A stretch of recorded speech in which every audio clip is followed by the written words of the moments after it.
Described the chaos surrounding the May 29th shooting when prosecutors said Hell's Angels targeted the Vagos bikers riding on the highway in the Southeast Valley. A man walks into a casino wearing green. 45 minutes later, a Hell's Angels president is dead on the floor of a five-star hotel, shot 4 times in the back, while blackjack dealers dive for cover and tourists crawl under slot machines. This isn't a movie script. This happened in 2011 inside a Nevada casino, in front of hundreds of witnesses, and the club responsible for it isn't the Hells Angels. It isn't the Outlaws. It isn't the Bandidos or the Mongols. It's a club with 5,000 members, 200 chapters, and a Norse god of mischief stitched onto their backs. You've probably never heard their name. That's the point of this video. They call themselves the Green Nation. Everyone else calls them the Vagos. And by the time this video is over, you're going to understand exactly why one of the biggest outlaw motorcycle clubs in America has managed to stay almost completely invisible, while quietly building a body count that rivals clubs 3 times their size in the headlines. Let's start at the beginning, because the beginning tells you everything about what this club would become. The corner of 8th and Davidson, San Bernardino, California. 13 men meet on a street corner with their motorcycles. Not a boardroom, not a clubhouse, a street corner. They're mostly Mexican-American riders, veterans of a smaller club called the Psychos. And they've just walked away from it after an internal split. They need a new name, a new flag, a new identity. 2 options get floated first. Coffin Dodgers, Satan's Saints. Both get rejected. What they land on instead is a Spanish word, Vagos. It means wanderers, vagabonds, men with nowhere they have to be and nowhere they can't go. Their first president is a man named Rudy Esparza, nicknamed Puro. Under him, the club picks its colors, green and white, as a nod to the founder's Mexican heritage. It's a small detail. It becomes their entire identity. Within a few years, the Green Nation isn't just a nickname. It's a brand, a threat, and a warning, all folded into 2 colors on a leather cut. Lempart was riding with a group of fellow Vagos Club members on U.S. Highway 95 when he saw a man and woman fly off a bike in front of him. He testified that it wasn't until he pulled over to help the other bikers when someone realized he had been shot. Unlike other members... Here's where most videos about outlaw clubs stop paying attention to the details. Not this one. Because the emblem the Vagos eventually adopt is one of the strangest, most specific choices in all of outlaw motorcycle culture. A member out of the Verdu chapter, San Bernardino, the original chapter, designs it while sitting in prison. He doesn't pick a skull. He doesn't pick a reaper. He picks Loki, the Norse god of mischief and chaos, rendered as a muscle-bound, snarling caricature, riding a motorcycle across a field of green. Think about that for a second. A Mexican-American motorcycle club in Southern California reaches all the way into Scandinavian mythology to find the one figure who represents exactly what they want to project. Unpredictability, deception, and violence with a smile on its face. It's not an accident, it's a statement, and it's worked. 59 years later, that same patch is still on the back of every full member in 200 chapters across multiple continents.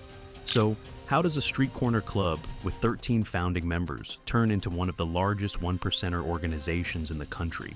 Slowly, and by filling in the gaps nobody else wanted. While the Hells Angels dominated the Bay Area and Los Angeles, and while the Mongols carved out their own turf in the same city, the Vagos didn't fight for the spotlight.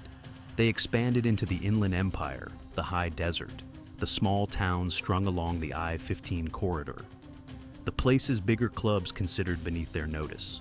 By the 2000s, federal law enforcement was tracking Vagos chapters not just across California, Nevada, and Arizona, but into Hawaii, Idaho, Illinois, Missouri, Utah, and Oregon.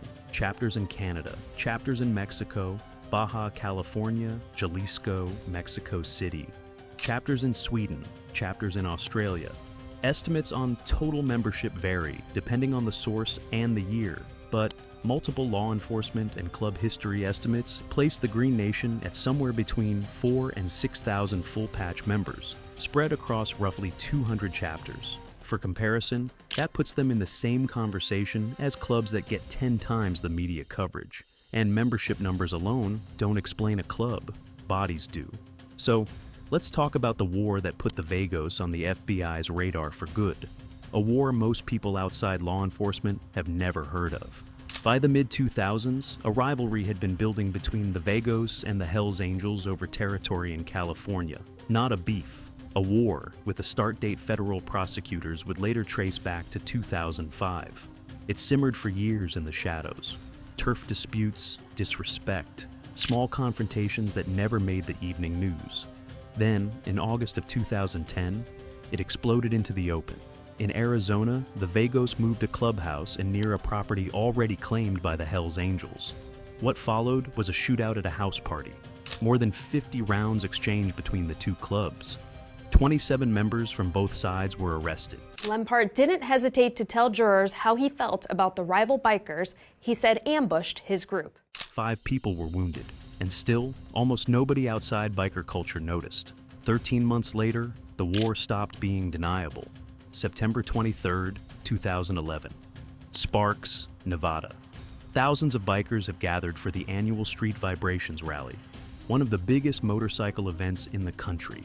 Inside John Esquaga's Nugget Casino, near a bar called Trader Dick's, a Vagos member starts needling Jeffrey Jethro Pettigrew, the president of the Hells Angels San Jose chapter. Prosecutors would later argue the taunting was deliberate, designed to provoke exactly what happened next. Pettigrew throws the first punch. The floor erupts into a brawl. And somewhere in that chaos, a Vagos member named Ernesto Gonzalez pulls a gun and shoots Pettigrew 4 times in the back. Higher Bakersfield chapter of the Hells Angels was arrested. A man identified as the sergeant of arms of the Vagos biker gang is now behind bars. Ulysses Navarrete was arrested this week in Mojave and is being held on $305,000 bail. According to the sheriff's department, deputies last month. Security cameras catch the whole thing. Gonzalez approaching with the weapon, Pettigrew falling, Gonzalez tucking the gun into his waistband and walking out into the Nevada night. 2 Vagos members are shot and wounded in the same brawl. Casino guests dive under blackjack tables. It's 11:25 at night in a public casino on video with hundreds of witnesses. And a motorcycle club president is dead on the floor. The city of Sparks declares a state of emergency. What's left of the Street Vibrations rally gets shut down entirely, and Ernesto Gonzalez disappears. He stays gone for days, while police in California and Nevada circulate his warrant and brace for retaliation. He's finally caught almost by accident. A UCSF campus police officer on routine patrol near San Francisco notices a nervous driver, runs his ID.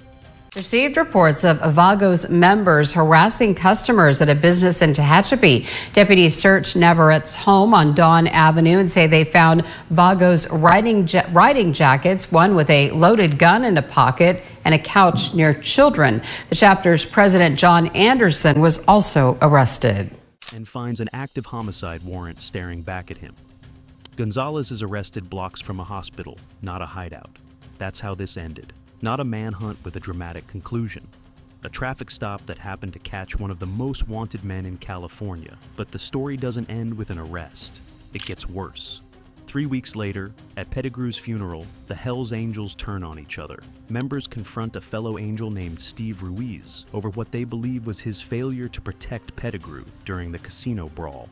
In the middle of that confrontation, another Hells Angel, Steve Tausen, is shot and killed. Not by a rival, by his own club. Biker gang busted. 23 guys are arrested in 7 local cities. The feds say the men arrested are part of the Vagos outlaw motorcycle gang. The feds accuse the gang of murder, kidnapping, assault, and drug possession. At his own president's funeral over a perceived failure that happened weeks earlier. The war didn't stay between clubs. It turned inward and consumed one of its own leaders. This is the part almost nobody covers, and it's the part that separates the Vagos story from every other biker gang documentary you've watched. Because what came next wasn't just a murder case. It became one of the largest federal racketeering prosecutions ever brought against an American motorcycle club. Federal prosecutors didn't stop at charging the shooter. They built a RICO case, the same legal weapon used to dismantle organized crime families. against 8 members of the Vagos, alleging a criminal enterprise going back to 2005. Drug dealing, robbery, extortion, kidnapping, and murder, tied directly to the Nugget Casino shooting. At the center of the indictment was Pastor Fausto Palafox, the Vagos International president, accused of approving the killing himself. The Department of Justice's argument was stark and simple.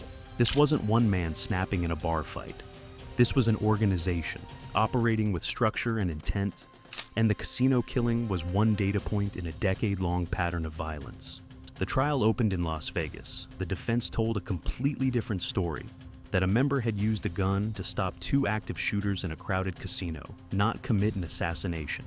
For weeks, a jury heard dueling narratives about the same 4 gunshots. Security, ATF, state and local agencies made arrests across Southern California today, including in Canyon Country, Granada Hills, Pasadena, Alhambra, Fontana, Moreno Valley, and Beaumont. In the Moreno Valley raid, a couple of dozen agents searched a home on Mendoza Road. We're told 8 people were detained at the home, and at least one of them was arrested. Agents also raided locations in Nevada and Hawaii. And in February of 2020, after nearly a decade of investigation and litigation, the jury returned its verdict, not guilty, on every charge, against every defendant. Gasps in the courtroom. A defense attorney telling reporters the government had tried to convict his clients with, in his words, tricks and liars. One of the largest RICO prosecutions ever aimed at an American motorcycle club collapsed completely at trial. That's not the ending true crime documentaries usually reach for, because it's not satisfying. There's no clean justice, no dramatic sentencing montage, just a jury that didn't believe the government's key witnesses, and 8 men who walked out of a federal courthouse free. Separately, other individuals directly tied to the shooting, including the man who pulled the trigger and the member who instigated the brawl, did face consequences in state court, with guilty pleas on lesser homicide charges. But the sweeping case against the club as a criminal enterprise ended in acquittal. So, why haven't you heard any of this? Part of it is geography. The so-called Big Four, Hells Angels, outlaws, banditos, pagans, built their reputations through decades of media coverage centered on the East Coast, the Midwest, and international expansion into Europe and Australia. The Vagos built their empire in the desert corridors and inland valleys of the American Southwest, deliberately avoiding direct competition in the territories the bigger clubs already controlled. Less flashy turf, less press attention, same criminal infrastructure. Part of it is branding. Hells Angels is a name that sells movies, sells merchandise, sells decades of pop culture mythology going back to the 1960s. Vagos doesn't roll off the tongue the same way in American media, even though the club itself has spent 60 years building one of the most recognizable emblems in outlaw biker culture. That green Loki patch, immediately identifiable to anyone in law enforcement who's worked the Southwest. And part of it, frankly, is that the Vagos won. Not just at the 2020 trial, but at staying under the radar for 6 decades while quietly becoming one of the largest 1%er organizations on the planet. 5,000 to 6,000 members, 200 chapters, continents on 3 sides of the world, a body count that includes a rival club president shot dead on a casino floor in front of hundreds of witnesses. And still, when most people picture an outlaw motorcycle club, the Green Nation doesn't even make the list. That's not an oversight. That's 60 years of strategy.